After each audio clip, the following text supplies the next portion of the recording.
side, and off will come an 11-member delegation of the Japanese Empire who had been personally selected by their Emperor Hirohito. They'll come up onto the deck of the Missouri, circle around. They're going to come up this set of stairs like the ones you just came up, and they're going to stand approximately right here. And you see them all the way over to the right in the photograph. It is now 9:02 a.m., September 2nd, 1845, when three gentlemen will come down that set of stairs to the far left. They had been waiting in a cabin at the top of the stairs and belonged to Admiral William Bull Halsey, who was commander of the 3rd Fleet. He had invited two gentlemen to join him in this cabin, General Douglas MacArthur and Fleet Admiral Chester Nimitz. When the Japanese delegation has arrived up on this deck, those three gentlemen will descend the stairs like you see this couple about to do. And they're going to approach the surrender table, in which a microphone has been set up. And you can see it all the way over there to the far left in the photo. MacArthur first will pass the microphone to the chaplain of the ship, Chaplain Roland Falk. He will give a brief prayer for peace. And then MacArthur will take the microphone and he will give a short speech where he'll talk about tolerance, justice, rebuilding, and sowing the seeds for peace. He was very magnanimous, and it so impressed one of the Japanese delegates, number 27, the young man right in the middle of the group there.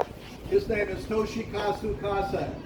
Mr. Kase is an aide to the Japanese foreign minister and one of the English translators, who, by the way, had received at least part of his education from Harvard University. He was so amazed by MacArthur's speech because he thought that the speech would be vindictive, but instead, here is MacArthur talking about reconciliation. He can't believe his ears, Mr. Kase. So much so, he would later write a memoir in English entitled Journey to Missouri. Well, MacArthur then will call upon the three senior delegates of the Japanese delegation to come forward and sign the two documents on the table, number 22 and number 24. Sir, if you could move this way. Thank you. First is number 22. His name is Foreign Minister Nomura Shigemitsu. He is the senior member of the delegation. He will be the only civilian who will sign that thing. Everybody else will be a general or an admiral. He'll come forward and sign not just for the civilian government of Japan, but for the Emperor Hirohito himself. Step back. Then number 24 will come forward.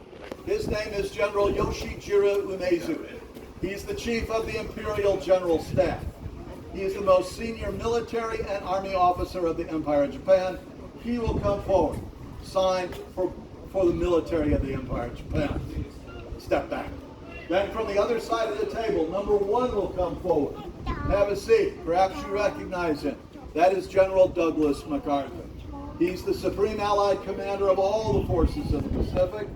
He will be signing not just for the United States, but all 9 Allied nations who fought against the Japanese Empire during World War II. He'll put 6 pens on the table. His intentions are to use all 6 of those pens to sign the 2 documents on the table and to give all 6 of those pens away. The first 2 pens he uses to sign with, he hands to 2 gentlemen he had asked to step forward with him, number 2 and number 3. Number 2 is Lieutenant General Jonathan Skinny Wainwright. Number 3, Lieutenant General Arthur Percival.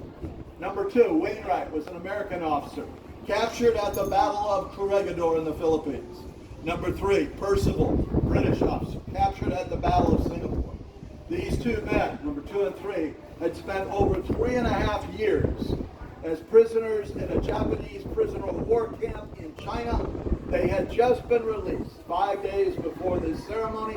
MacArthur has been brought to this deck, symbolic and representative of all prisoners of war.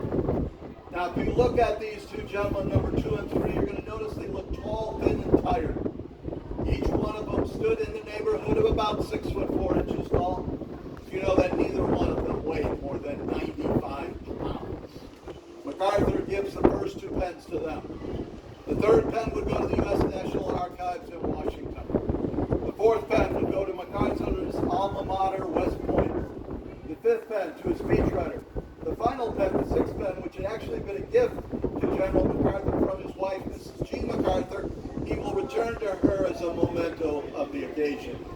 Well, MacArthur then will wait for the 9 Allied representatives who were also on deck that morning to come forward and sign the 2 documents on the table. The first would be the U.S. representative, and his name is Fleet Admiral Chester W. Nimitz. He is the commander-in-chief of all the naval forces in the Pacific. And by the way, you all met Fleet Admiral Nimitz when you came on our property today. He's that 7-foot-tall bronze statue. There'll be 8 other Allied representatives who will also sign the documents. They will come from China, the United Kingdom, the Soviet Union, Australia, Canada, France, the Netherlands, and New Zealand. After all 9 of those men sign those 2 documents, MacArthur will approach the microphone one last time, concluding the ceremony with these remarks, almost a prayer. Let us pray that peace be now restored to the world, and that God would preserve it all.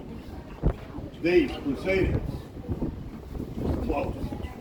With that, the Japanese delegation is quietly led off the ship. This ceremony had lasted exactly 23 minutes.